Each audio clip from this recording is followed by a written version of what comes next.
Les secrets les plus effrayants du triangle des Bermudes. Le triangle des Bermudes, aussi appelé le triangle du diable, est une région maritime très connue qui se trouve au nord de l'océan Atlantique, entre la Floride, Porto Rico et l'île des Bermudes. Si tu traces une ligne parfaitement droite pour connecter ces trois points, tu obtiens un immense triangle. En réalité, on estime sa superficie à quelque 1 300 000 mètres carrés. Il n'y a que peu de gens qui n'ont jamais entendu parler de ce mystérieux endroit et de tous les secrets enfouis dans ses profondeurs. C'est à la fois terrifiant et hypnotisant rien que d'écouter ces chiffres. 300 bateaux ont disparu sans laisser de traces. 75 avions ont tout bonnement disparu dans les airs ou alors ont été aspirés dans les mers. Et plus de 1000 victimes qui ne sont jamais revenues auprès de leur famille. Au fil du temps, nous écoutons de nouvelles théories qui tentent d'expliquer le phénomène du triangle des Bermudes, mais nous n'en sommes toujours pas certains. Certains disent que cette région est maudite, d'autres qu'il s'agit d'un phénomène paranormal, tandis que certaines explications laissent apparaître la théorie des aliens. Quoi qu'il en soit, même les scientifiques eux-mêmes ne comprennent pas la cause de toutes ces tragédies qui planent autour du triangle du diable. Voici les 5 disparitions les plus mystérieuses, certaines ont plus de 100 ans, alors que d'autres sont très récentes. Regarde cette vidéo et tire-en tes propres conclusions. Le Mari Céleste. Tu ne nous croiras peut-être pas, mais le triangle des Bermudes avait déjà gagné sa réputation à l'époque de Christophe Colomb. Lors de son voyage pour le Nouveau Monde, l'explorateur avait repéré des colonnes de feu près de cette zone. À l'époque, il n'y avait pas de système de communication développé, si bien que l'on ne s'est rendu compte de l'existence du triangle du diable qu'au XXe siècle. Mais même avant cela, la mystérieuse zone emportait des victimes de manière régulière. L'une des disparitions les plus connues a été celle d'un navire marchand américain appelé le Mari Céleste. Le navire a mis les voiles le 7 novembre 1872. Le capitaine était Benjamin Briggs, à bord avec sa femme, leurs 2 filles de 2 ans et une équipe de 7 marins à bord. Ils allaient de New York à Gênes, en Italie, avec un précieux chargement de 1700 barils d'alcool. Moins d'1 mois après le début de leur voyage et seulement quelques jours après le dernier signe de vie du bateau, en date du 25 novembre, un bâtiment britannique appelé le Dei Gratia a croisé la route du Mari Céleste, flottant avec une voile partielle. Tout avait l'air normal, excepté une chose. Il n'y avait pas âme qui vive à bord du bateau et l'équipage était manquant. La seule chose qui avait l'air de sortir de l'ordinaire était une seule épée sur le pont. Avant de penser à une attaque de pirates, tu vas vite te rendre compte que ce n'est pas ce qui s'est passé. Tous les biens de l'équipage, 6 mois de réserve de nourriture ainsi que l'alcool étaient intacts. Toute autre théorie comme un séisme sous-marin, une attaque de calamar géant ou une catastrophe naturelle peuvent également être écartées, car le bateau n'a subi absolument aucun dommage. C'était un jour tout ce qu'il y a de plus normal, le bateau était en état de navigation, alors pourquoi ces gens l'auraient-ils quitté pour ne jamais revenir ? Quelle que soit la raison, ni l'équipage ni le canot de sauvetage n'ont jamais été retrouvés. Alors que tout ce mystère n'a pas de lien prouvé avec le triangle des Bermudes, certains chercheurs croient que ces vies innocentes ont été reprises par la zone maudite. La curieuse découverte d'Helen Austin. En 1881, la goélette américaine de 68 mètres de long, l'Helen Austin, naviguait de New York à Londres, lorsque l'équipage a repéré un bâtiment non identifié en train de dériver dans la mer des Sargasses, qui se trouve au nord du triangle des Bermudes.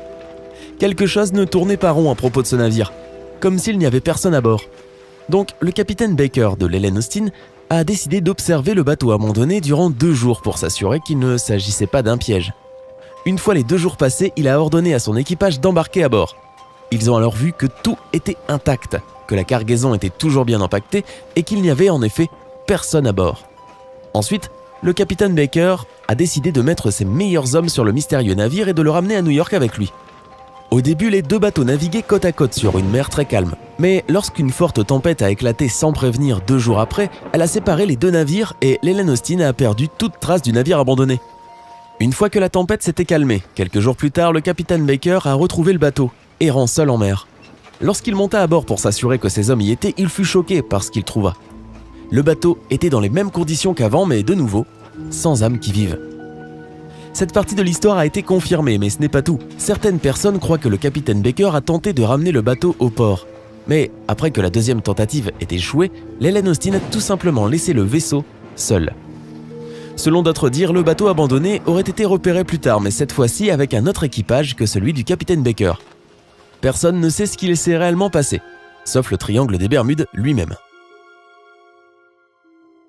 l'USS Cyclops. Dans toute l'histoire de la marine américaine, il n'y a pas eu d'accident plus mortel que la tragédie qui a frappé un gros navire transportant du carburant appelé l'USS Cyclops en mars 1918. Le bateau devait livrer 10 800 tonnes de minerai de manganèse du Brésil vers Baltimore, ce qui veut dire qu'il n'y avait pas d'autre choix que de passer en plein milieu de la zone en question. Le vaisseau a mis les voiles un jour de beau temps, et le seul message qui ait été reçu par l'équipage était qu'il n'y avait aucun problème à déplorer.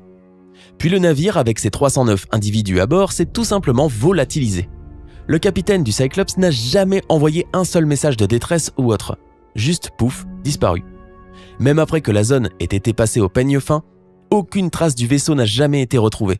Les recherches n'ont jamais trouvé la cause de sa disparition. Le jet Grumman-Cougar.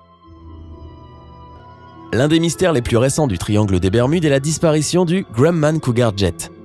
C'était en 1991, plus ou moins à la période d'Halloween. Piloté par John Verdi et son copilote Paul Lucaris, l'avion survolait le golfe du Mexique, allant vers Tallahassee. Le temps n'était pas idéal, un peu couvert avec des tempêtes assez violentes. Afin de passer au-dessus des nuages turbulents, Verdi demanda au centre de vol la permission de monter en altitude. Après lui avoir été accordé, le pilote a commencé à suivre son objectif.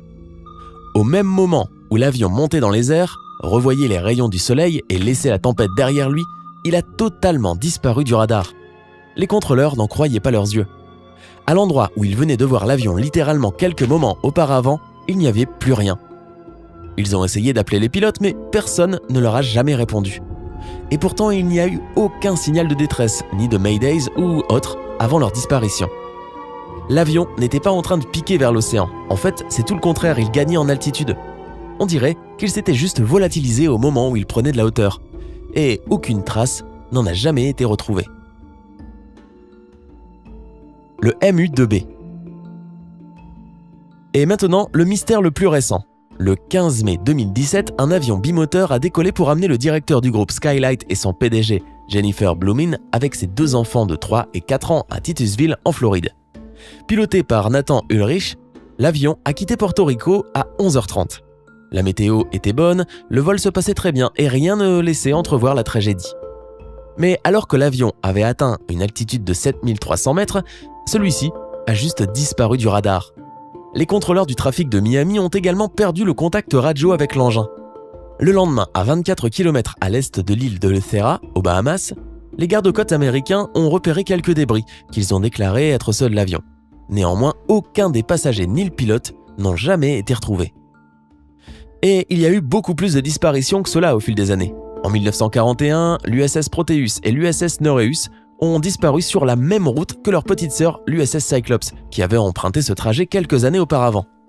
En 1945, Flight 19 a disparu dans la région du Triangle des Bermudes et l'un des avions de secours envoyés pour l'occasion n'est plus jamais revenu. Il y a encore tellement d'histoires comme celle-ci et aucune n'a d'explication concrète.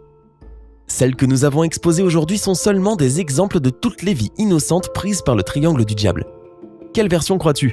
Dis-nous dans les commentaires ci-dessous. N'oublie pas de cliquer sur s'abonner pour rester sur Sympa.